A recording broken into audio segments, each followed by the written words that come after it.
Okay, go ahead.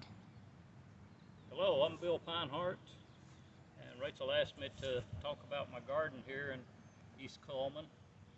The history was my other daughter Lainey and Jeb Williamson bought a house and were living here, and Carolyn and I bought this lot beside them thinking that we might build a retirement house on it someday, and I started gardening in a small way. And then the tornado came through in 2011 and blew everything away, including all the trees that were in this area. Lainey and Jeb's house was destroyed. There was a garden shed here and it blew away. And I just decided this was the ideal place to garden then because there were no trees, no squirrels, nothing to bother you. So I generally just started tilling and gardening.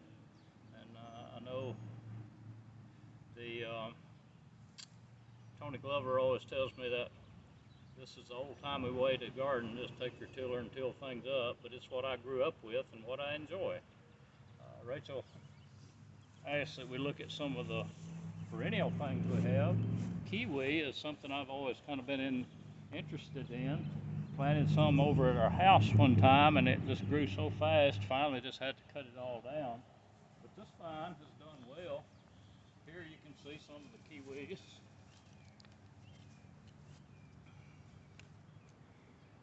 It's kind of a novel thing here for Alabama, but I've enjoyed growing it. And these were plants that we specially got from Auburn. Okay. They're supposed to grow well in Alabama. Okay, well they're certainly growing well. And now tell us the male versus the female. Right. You have to have a male and a female plant. So what I did is plant the male in the middle and two female plants on either side. And like I say, this is the first year they've borne fruit. So it seems to work okay though. See if you can show them all the fruit in the inside. The warning is though is just how fast it grows. It just can overwhelm, especially a small area. It can just be overwhelming. Here's what fruit looks like. Yeah, look at all of them. There's hundreds in there. Now when do you harvest them? They'll be ripe in about a month when they start getting soft and brown. Okay. So that'll be July? July. Okay. And then on the property line, I just planted several things, and I guess it looks like what did best was the elderberry. It has certainly done well. Now elderberry I was reading about yesterday, and it said we know the flowers can be used for wines, and the fruits can be used for medicinals, but even the bark and the wood and everything's supposed to be medicinal in it. And right, I've always heard of things made out of elderberry blossom just as well as you can out of the jelly. Behind you is a fig, just a regular brown fig, and it looks like it's going to bear pretty good this year. Figs are kind of unpredictable, depends on how bad they get hurt by the freeze in the winter. And figs are one of the only ones that don't have to be pollinated to start making fruits. So you can get fruits really early in the season, depending on the weather. Not a super early year this year. This is a plum tree that's got good fruit. And only problem is everyone's got a worm in it. Now, I've recently heard about green plums being popular. That there's a big market at the farmers markets and other places for green plums. Just unripe ones? Unripe ones. And they're real sour, and that kids like them too. They're super These are pretty sour even at the red stage. Figs we talked about. Fig bush is pretty loaded. Now, what about this one behind you? Banana. Ken Gunner gave me this banana and felt like I need to plant it over here. Makes a nice big banana plant, but it freezes back every winter. I think to actually get bananas on it, you somehow have to protect it through the winter, which I have not tried to do. Okay, a few pecan trees scattered down through there. We can walk up here and look at the garden if you want to, Rachel. Now, how many years does it take to get pecans off of a pecan tree? I think, I don't know for sure, I think 5 to 10 years. And how much land do you have right here in this garden? Is it 1 acre? Maybe an acre. So you grow a lot in 1 acre. Let's hit I want to go to the pear tree before we get to the garden. That's the one thing that's been completely dependable. Now it was here before the tornadoes, right? Tornado blew it over, and I hooked my truck to it and pulled it back up and tied it up, and it has done well. So what kind of pear tree is this? Now, I do not know. Well, I think they call it a sand pear or cannon pears. It's not like your soft, sweet pear. They're good to eat though when they get ripe. And you can use these to make cooked pears, like cooked apples. You can can them, and they're really good. But look, you can see how far up it goes, and it's loaded. Then I planted a few fruit trees here after the tornado just to have some fruit. And this apple has a few on it. I haven't taken good care of them. I haven't pruned them properly, and I haven't sprayed the peach trees. Now those are like pears. Oh, that is pears. Yeah, excuse me. No, I want you to tell them the story. This is the Oh, there's tree. your apple. I see the apples. There's an apple here somewhere. Tell them the This is a peach. Got peaches on it. story of your Pawpaws. pawpaws. I always heard about pawpaws and possum and a pawpaw plant, and I always wanted to grow pawpaws, so I ordered some and never could get them to bear. They would bloom, and the blooms would fall off. So at the house this year, I read about them being pollinated by carrion flies. So I did hang a roadkill dead possum up in my pawpaw plant at the house. My wife wasn't too happy about it, but I've got some pawpaws there. And then I took a paintbrush and got some of the pollen from the pawpaw tree at the house and came over here and just hit a few of these blooms. And it has put on pawpaws this year for the first time. Now, when will those be ripe? In August. And it was. Best I can tell, they only produced where I pollinated them with a paintbrush. You think you pollinated those up there? Maybe I didn't get that high though. Look, there's one way up there. Yeah, no, that's for sure. I didn't pollinate those. So maybe you had some help. But I was glad to see a few fruit on it this year. And those are things you can't get shipped. So they're usually just if you find them out in the wild or grow your own, do you get to eat pawpaws. Should we do your muscadines? Got some muscadines and Let's just show those. Tame blackberry up there. Okay, now let's talk about the garden. Okay, well, what do you want to do? Walk down through the middle? Sure. Okay, I got corn here on the left. That got 3 rows of asparagus. I guess, Rachel, asparagus has been the best thing that I've grown as far as producing. And I've got 3 separate rows of asparagus. Asparagus takes a tremendous amount of work because I've quit cutting it at this time. I usually cut it in April and May and quit the 1st of June. But just look at the weeds coming up, competing with it, and it needs weeding and protecting. And look on the row over there, I've got it somewhat weeded and got some shavings down on it. But really enjoyed the asparagus. This is so much work. This is okra. I just stepped on one. It's a patient one time gave me some white German okra, and I've continued to keep it up. It's white and it's kind of big around, and Carolyn likes it, so I just kind of don't plant any other kind other than it. Now, when will you start harvesting okra? I was trying to think. I was thinking this is a little slow this year. It's been a slow spring. Yeah, because usually you would have okra in June. Maybe we'll by the end of the month. And then corn up there, I tried to plant some. Oh, there's several things there. There's native Indian corn. There's some broom corn, which is really a sorghum.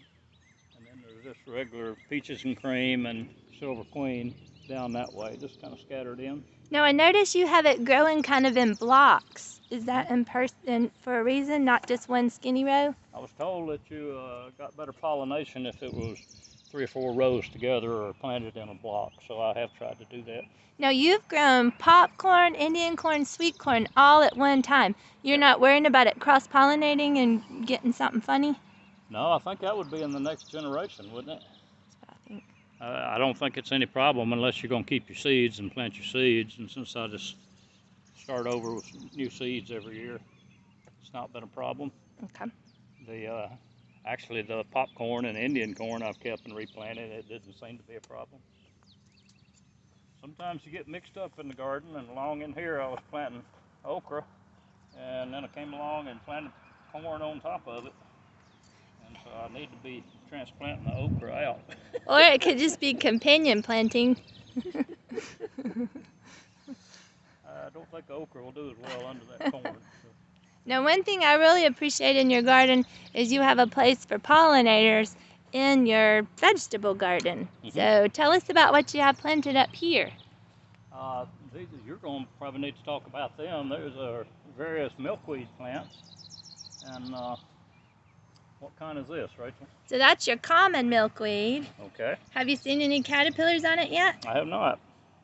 There's a spider. I know, there's a little spider.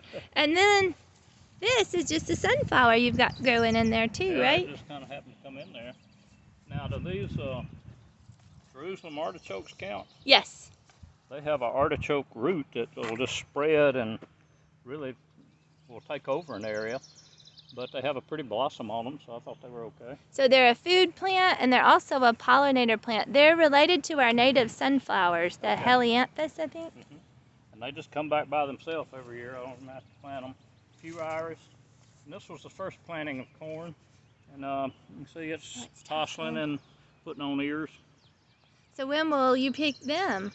Well, it won't be long, about 2 weeks. Where are the ears? There they are. Yeah. I see one. Okay, so when this turned brown, is that when you pick it? Yes. Okay, when they're big enough. Yeah, that's okay. Quite a bit bigger. So. Let's see, a few interesting things over here. Water barrel.